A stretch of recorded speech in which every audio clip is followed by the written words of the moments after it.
सादरम नमो नमः। प्यारे बंधुओं, आज हम साहित्य विषय को लेकर एक चर्चा करने जा रहे हैं। मैं मानता हूं आज के समाज में साहित्य बहुत महत्व रखता है। साहित्य के बिना यह समाज सन्मार्ग पर नहीं चल सकता। जो समाज साहित्य से जितना दूर होता है वह सन्मार्ग से उतना दूर हो जाता है, ऐसा व्यावहारिक अनुभूति है।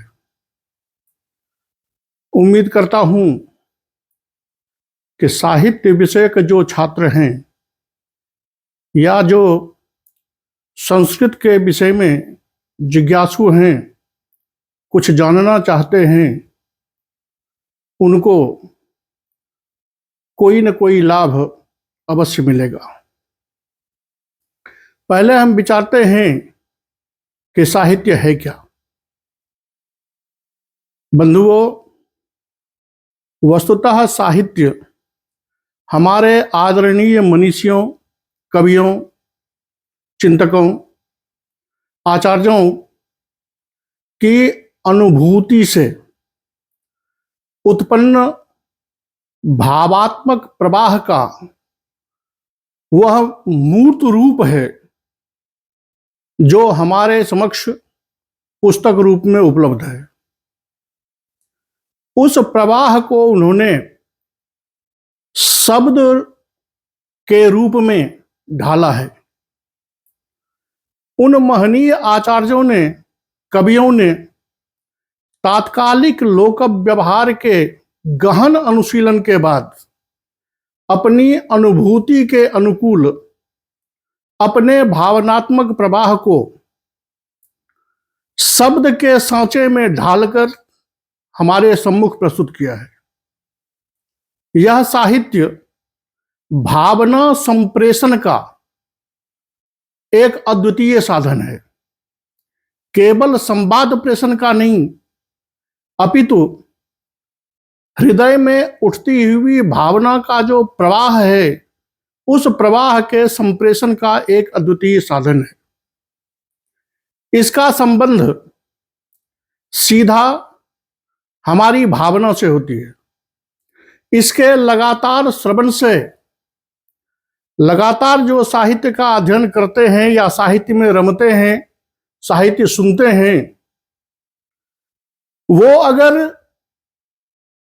सद्भावना से विमुख भी हैं तो फिर उसमें भी सद्भावना का संचार यह साहित्य कर देता है। इसलिए सन्मार्ग पर लाने के लिए यह साहित्य एक अनमोल साधन है। जब कवियों, मनीषियों आदि के द्वारा कहा गया शब्द हमारी भावना में घुल मिल जाता है, तब वह सूक्ति बनकर अनायास हमारी जिह्वा पर सर्वदा के लिए विराजमान हो जाता है। और वो सूक्तियां जब हम दूसरे को कहते हैं, तो अगर समय अनुकूल हुआ, वातावरण अनुकूल हुआ, तो वह सूक्ति दूसरे पर भी उतना ही प्रभाव डालती है और दूसरे के हृदय को भी उतना ही चमत्कृत करती है। अब इसको हम अगर अपनी भाषा में कहें तो साहित्य क्या है? तो साहित्यम जन भावनायाः शब्दात्मकम रूपम। साहित्यम जन भावना संप्रेषणस्य साधनम। साहित्यम तद वातावरणम जेन ऊसर भूमावपि सस्योत्पादनम भवितुम अर्हति। अर्थात साहित्य ऐसे वातावरण का निर्माण करता है जो भावना विमुख व्यक्ति को भी या मलिन भावना से युक्त व्यक्ति को भी सहृदय बना देता है, सद्भावना से भर देता है। अर्थात ऊसर खेत में भी लहलहाती फसलें उगने लगती है। साहित्य वो है जो हमें विपरीत परिस्थितियों से लड़ने का मार्ग दिखाती है, जिसे पढ़कर हम विपरीत परिस्थितियों से लड़ने के आदी हो जाते हैं। इसलिए मैं कहता हूं कि साहित्यम तदवहित्रम जेन विपरीत धारायामपि नौका संतरणम सहजतया भवितुमर्हति। साहित्य परस्पर प्रीति को जन्म देता है। साहित्यम प्रीतिलतायाः बीजम, क्योंकि हमारे व्यवहार को देखकर दूसरे हमसे प्रेम करते हैं और यह व्यवहार कैसा होना चाहिए यह हमें साहित्य सिखाता है। साहित्य वो कौस्तुभ मणि है जिसका प्रकाश कभी मलिन नहीं होता। तो साहित्यम नाम कीर्ति कौस्तुभस्य दीपनम। साहित्य का एक अपना संसार होता है, भावनात्मक संसार, जिस संसार में पहुंच जाने के बाद यह संपूर्ण दुनिया एक अलौकिक दुनिया दिख पड़ती है। वहां जाकर के सबका हृदय चमत्कृत हो जाता है और उस चमत्कार को एक बार पा लेने के बाद पुनः भौतिक दुनिया में वह चित्त रमता नहीं। साहित्यम अभिनवम जगत, वह साहित्यम अभिनव जगन निर्माण साधनम। क्योंकि जब हम साहित्य पढ़ते हैं, साहित्य का रस हम लेते हैं, साहित्य का आनंद लेते हैं, तभी हम अपना एक नया भावात्मक संसार बनाते हैं, अर्थात हम कवित्व की ओर अग्रसर होते हैं। तो जैसा मैंने कहा कि यह साहित्य सीधे भावनात्मक संवाद करता है, लोगों की भावना को जगाता है, लोगों की भावना को उद्वेलित करता है, सतपथ पर जाने को प्रेरित करता है। क्योंकि यह भावना की प्रबलता जो है वही मानव को मानव बनाती है।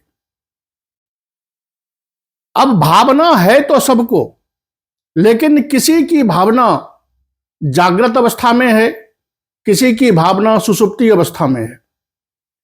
जब यह जागृत भावना होती है तो दूसरे की भावना के साथ एकीकृत होकर दूसरे के सुख दुख की अनुभूति करता है, और जब दूसरे के सुख दुख की अनुभूति होने लगती है तभी वस्तुतः वसुधैव कुटुंबकम की पंक्ति सत्य साबित होती है। तो ये कहिए कि यह साहित्य ही वसुधैव कुटुंबकम का आधार है। इसके बिना मानव मानव नहीं कहा जा सकता, क्योंकि मानव है तो मानवता होना चाहिए, मानव मूल्य होना चाहिए, और उस मानव मूल्य की शिक्षा यह साहित्य हमें देता है। अब कहे कि भावनाएं तो सब में हैं, लेकिन अन्य जीवों की भावनाएं उतनी प्रबल नहीं है जितनी मानव की है। इसीलिए यह मानव सभी प्राणियों में सर्वश्रेष्ठ है। अगर यह भावना जागृत ना हो, भावना का प्रवाह जागृत ना हो, एक दूसरे के सुख दुख को समझने की क्षमता ना आए, तो वो मानव मानव कहलाने के लायक नहीं हो सकता। शायद इसीलिए आचार्य भर्तृहरि ने स्पष्ट कहा था कि साहित्य संगीत कला विहीन साक्षात पशु पुच्छ विषाणहीन। तो इस साहित्य का अध्ययन विशेषतः आज के समाज में बहुत जरूरी है। अब देखिए, हम दूसरे विषय की ओर बढ़ते हैं थोड़ा, कि अब साहित्य आपको विविध प्रकार के मिलते हैं। ये प्रकार क्यों है? तो वस्तुतः हिंदी साहित्य में एक सूक्ति है कि साहित्य समाज का दर्पण है। समय के अनुसार परिस्थितियां बदलती है, भावनाएं बदलती हैं, व्यवहार बदलते हैं। जो हमारे कवि हैं, जो हमारे आचार्य हैं, उन्होंने तात्कालिक परिस्थितियों का खूब गहन अवलोकन किया है, गहन आलोड़न किया है। उसके बाद पूर्वाचार्यों के कथन का सार तत्व निकाला है।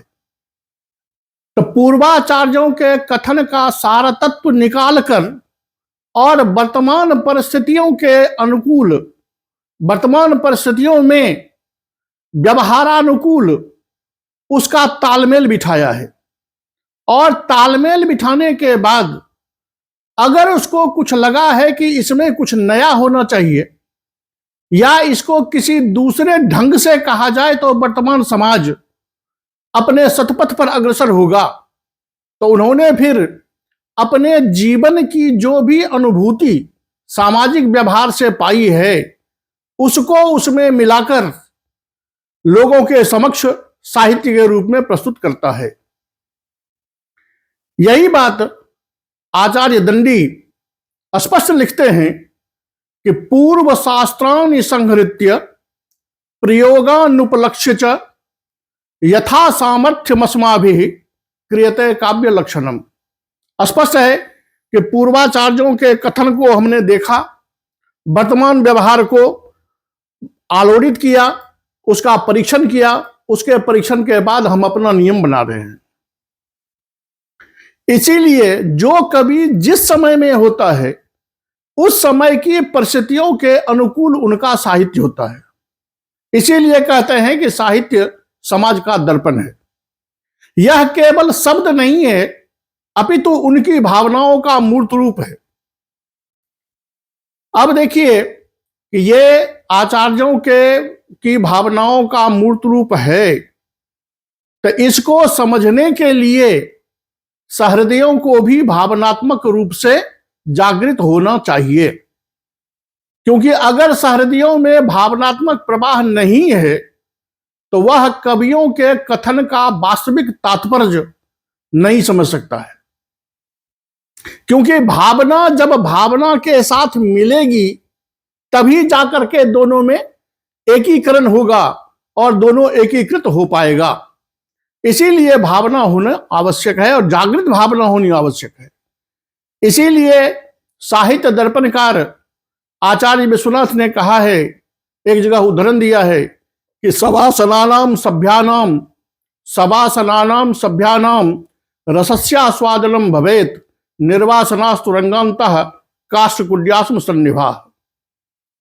लेकिन जिनकी भावनाएं जगी हुई नहीं है या जिनकी भावना भौतिक परिस्थितियों के अनुकूलता में आकर कुछ मलिन हो गया है, वो मनुष्य के अनुकूल जो व्यवहार होना चाहिए उसमें नहीं ढल पाता है, उसका व्यवहार एक अलग ही हो जाता है। इसीलिए समाज में व्यवहार में हम देखते हैं कि व्यवहार में हम बात करते हैं कि जो हमारे समाज के अनुकूल नहीं चलता, जो मानवोचित व्यवहार नहीं रखता है, उसको हम बात बात में कह देते हैं अरे ये तो मनुष्य होने के लायक ही नहीं है। ये अंतर आता है। ये है साहित्य।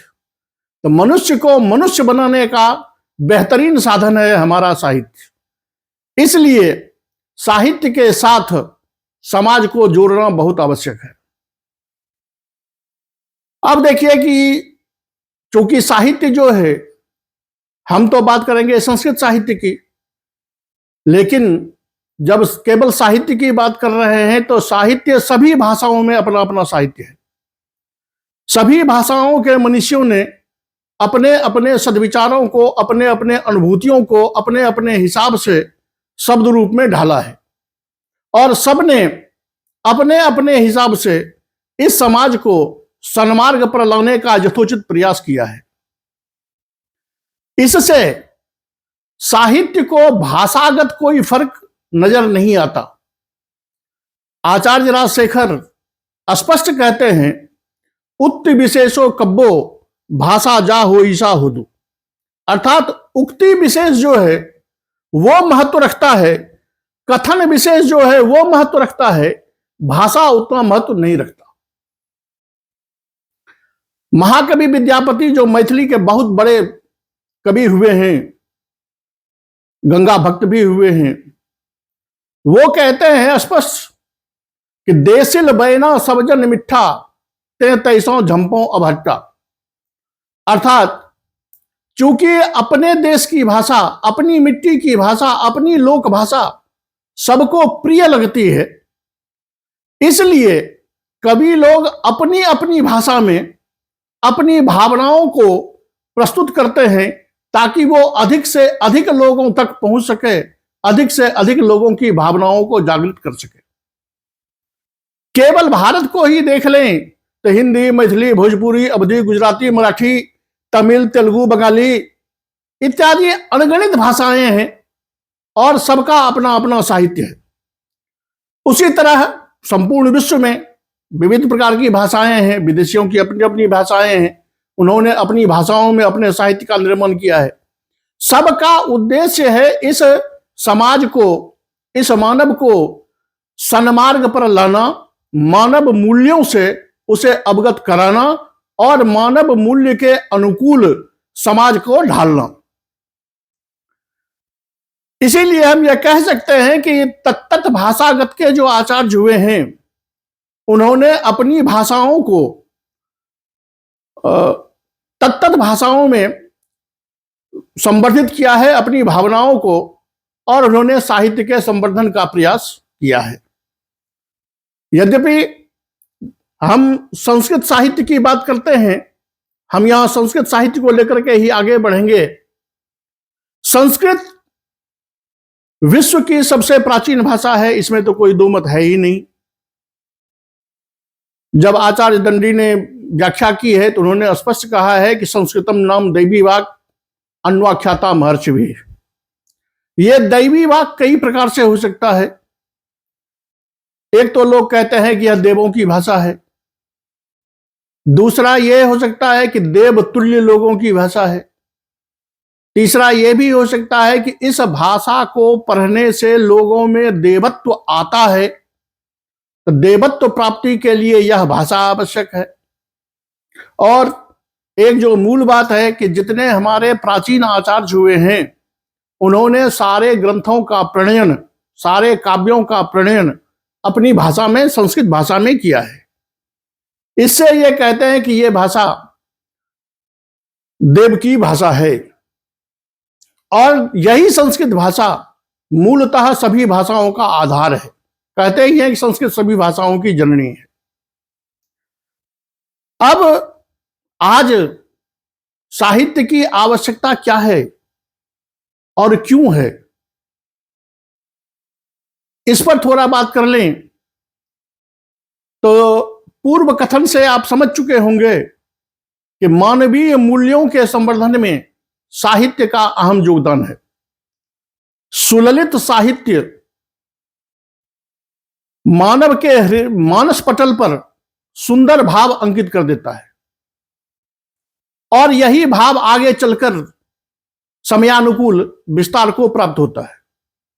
जब हमारा सामूहिक परिवार होता था तो दादा दादियां, नाना नानियां छोटे छोटे बच्चे को तत्कालिक व तत्प्राचीन जो सुंदर साहित्य होते थे, रामायण की कथा, महाभारत की कथा, श्रवण की कुमार कथा, हरिश्चंद्र की कथा इत्यादि कथाएं उस बच्चे को सुनाया करती थी, जिससे क्या होता था, तो कथागत जो मूल बीज है वो बच्चे के हृदय पर बैठ जाता था और यही भाव आगे चलकर समयानुकूल पल्लवित और पुष्पित होता था, जिससे मनुष्य को अपने समुचित लक्ष्य को निर्धारित करने में सहूलियत होती थी।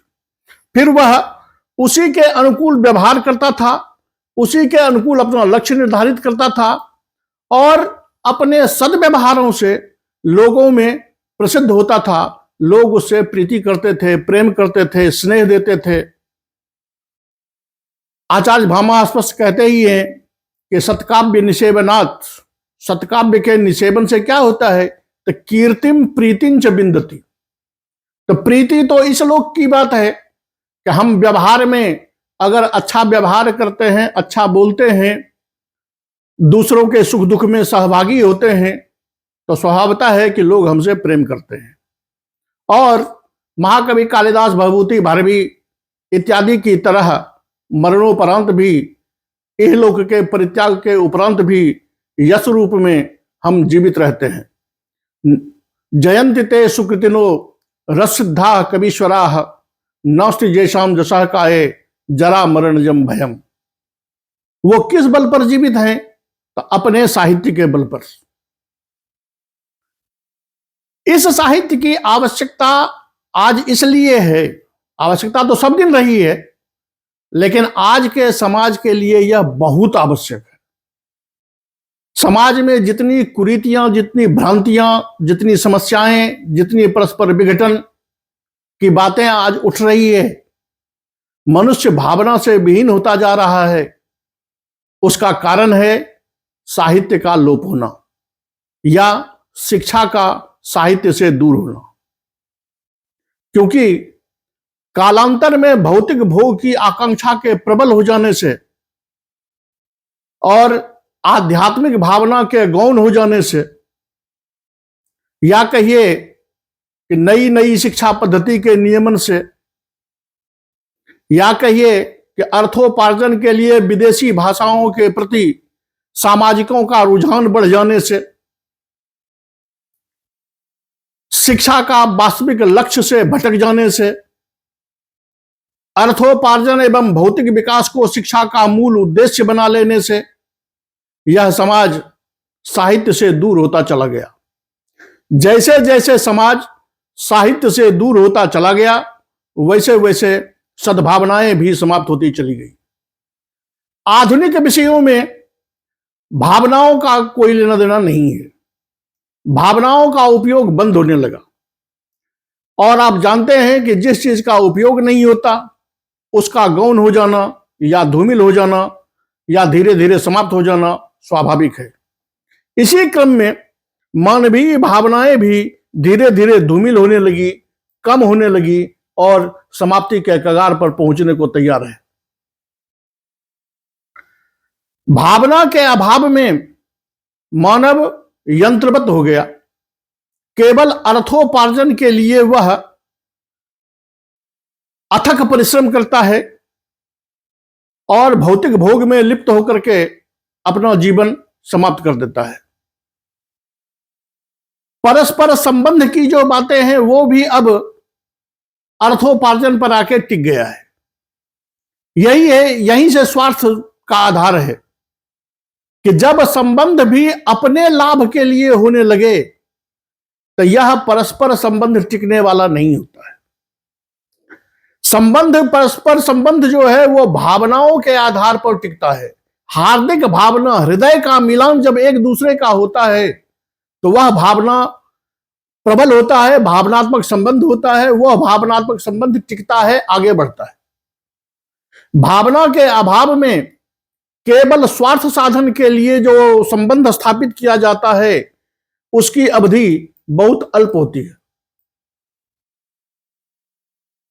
इस साहित्य के विघटन का, साहित्य के अभाव का, समाज को साहित्य से दूर होने का एक कारण और हो सकता है कि हमारी जो समृद्ध सांस्कृतिक विरासत थी उसको देखकर इस दुनिया में बहुत सारे हमारे द्वेषी भी उत्पन्न हुए।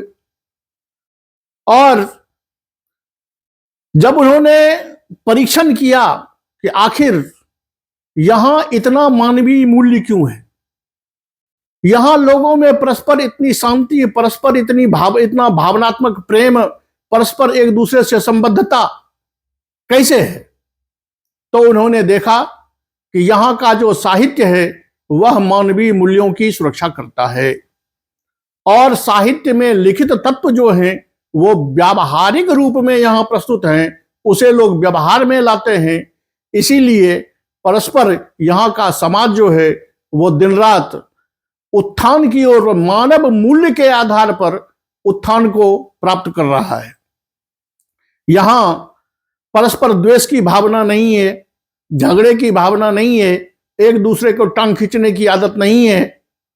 सब सबका समर्थन करते हैं, सभी सभी के सुख दुख में सहभागी होते हैं।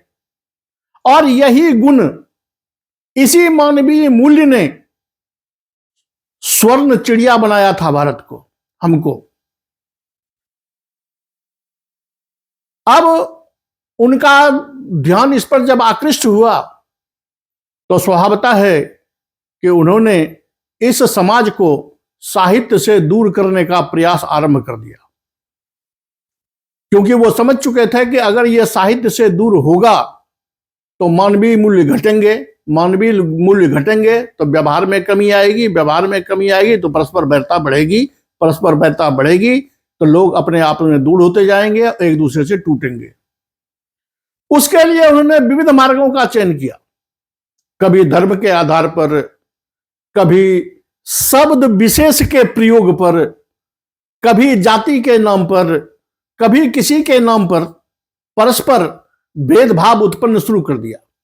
क्योंकि वास्तविक उन्हें स्वयं तो साहित्य से समाज को अलग करना था, इसलिए साहित्य के जो शब्द प्रयुक्त हैं उन शब्दों के वास्तविक अर्थ को छोड़कर अनर्थ की कल्पना उन्होंने करके लोगों को समझाया।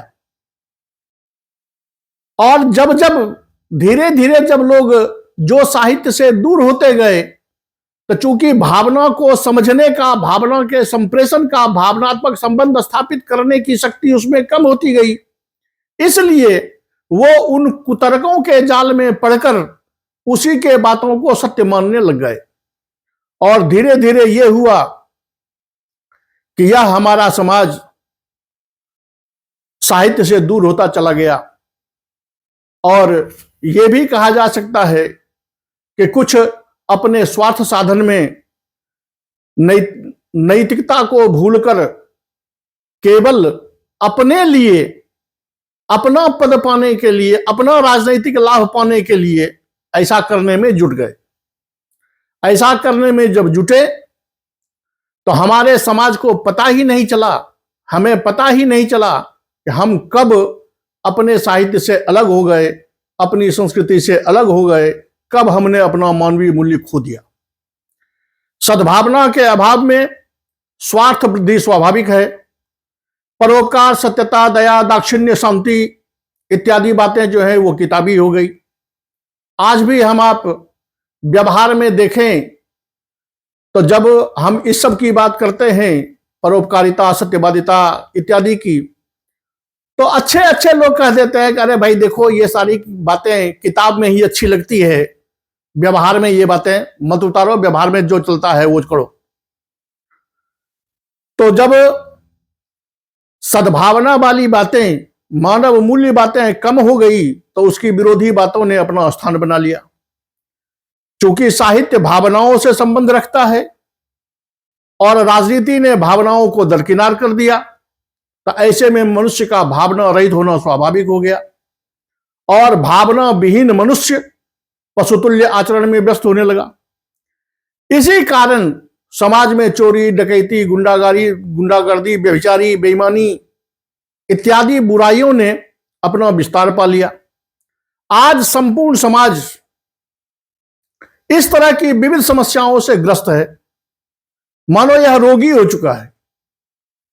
यह उन भावनाओं से, उन साहित्यिक भावनाओं से, उन मानवीय मूल्यों से इतना दूर हो गया है कि अब तो इसे उन भावनाओं से नफरत सी होने लगी है।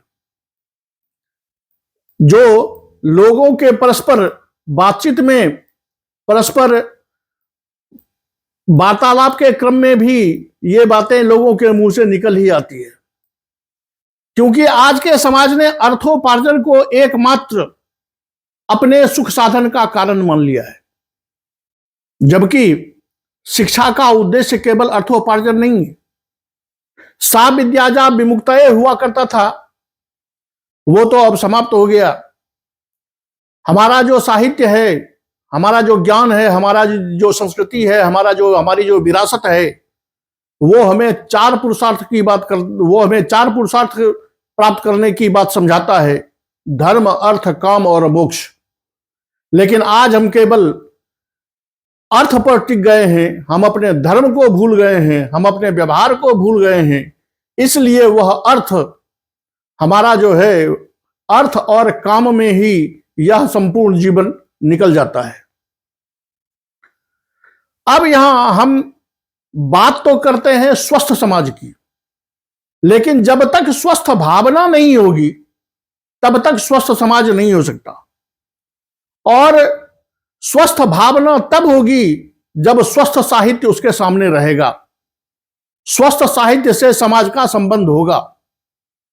क्योंकि ये याद रहे कि साहित्य जो है वो राजनीति नहीं जानता है, यह केवल मानवीय मूल्यों का संवर्धन जानता है, उसके लिए नए नए मार्ग अपनाता है।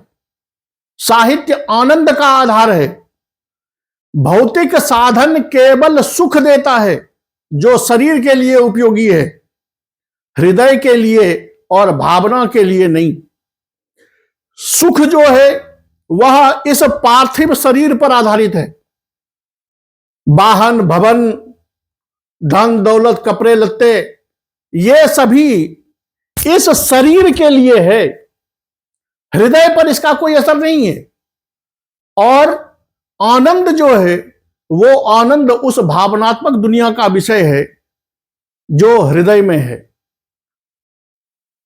तो इस सुख और आनंद दोनों में अंतर है जो हम भूल चुके हैं। यानी शारीरिक सुविधाएं जो हैं, जिससे शरीर को लाभ मिलता है, जिससे शरीर को शांति मिलती है, सुंदरता मिलती है, वो सुख के